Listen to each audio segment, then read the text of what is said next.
Willy's Wonderland. I loved the movie. I thought it was a lot of fun. But don't get me wrong, it was extremely cheesy. But Nicolas Cage's performance as the janitor made the whole thing so rewatchable and enjoyable. The movie was obviously inspired by the Five Nights at Freddy's series of games, even if they don't want to admit it. And I think it did the concept better than the movie of the same name did. I found that movie pretty boring, and I would rewatch Willy's Wonderland over that anytime. This game feels like the person who created it just saw some screenshots and a plot summary and based a video game around it, as it's nothing like the movie, unless I missed the part where a bunch of zombies, drones, and ninjas showed up. I'm gonna do something I tend to never do, and I'm just gonna show off the whole game. You're gonna see every level of this game, even the ending part, and that's for one reason: this part.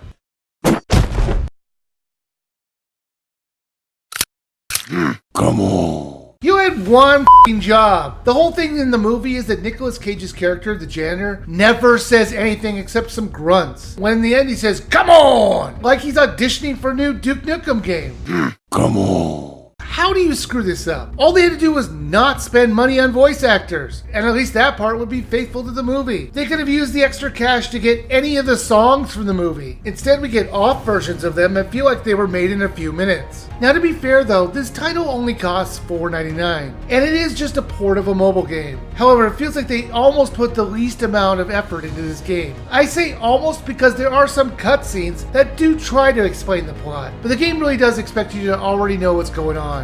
If you haven't seen the movie, it's about a guy whose car breaks down, and a mechanic offers to fix it if he works for one night cleaning up an old restaurant. When he gets there, he finds out he's being sent in there to be a sacrifice to living animatronics. However, he has a different plan, as he decides to take them out one by one. Now, this game loosely follows the same idea, but they often have you refight the animatronics that you've already beaten. Only they're a bit weaker than before, and that's a bit annoying. Don't cheapen those fights by having them come back. We overcame them, so they should be gone for good. Now, this is a brawler. You're going to go through the levels that resemble the movie, but they're not really in order based on the movie. It would have actually been funny if they had a cleaning minigame in between the levels to actually replicate what happened in the film.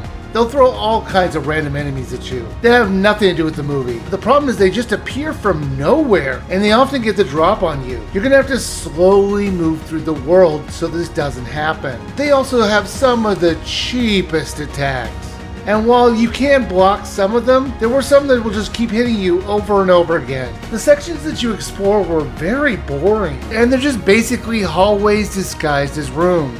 Because if this is a room, this is the widest room I've ever seen. It's even crazier when you're in air ducts, which you can comfortably walk and fight through. You can do two special moves, which you can regain over time. A thrust forward move, which will knock people down, or a whirlwind, which will do small damage as long as it's being done. These were really helpful, as the game is more difficult than you might expect, mainly because of the enemy's cheap attacks. There is a hidden power-up system that unless you looked at the control list, you wouldn't even know it was there. It should have been explained to the player, as it made the game much easier. As you do combos, the three balls that spell out fun will fill out, and then you choose using 3 different buttons which perk you want to use. There's the double damage perk, a slow health regen, or a powerful combo attack. Now there are 6.5 levels. I say half because the final level is just a boss fight. Come on. Yes, that one. This title can be beaten in about 45 minutes, if you can get through all the levels on your first try. If you have a second player, I would suspect this would be even faster. You can play as the janitor or Liv. Liv is another character who's in the movie, and she plays exactly as the janitor. Why not make her a separate character with different moves and abilities? But since they have the same moveset, it really doesn't matter who you play as. But let's be real here. We're all gonna play as the janitor. Who doesn't want to play as Nicolas Cage? Willy's Wonderland was a very short game, but somehow still dragged out. None of the levels were interesting to see, and they play exactly the same. The only change is to the enemies, as they get much cheaper attacks against you the further you get into the title. Now this is only $4.99, and I don't think it's worth it at any price. This just wasn't enjoyable at all. If they were going to make a game out of the movie, I think it would have worked better as a Mortal Kombat clone. Have us fighting the animatronics and have finishing moves. That would have been great! However, I wouldn't spend one dime on this, and you should just skip it.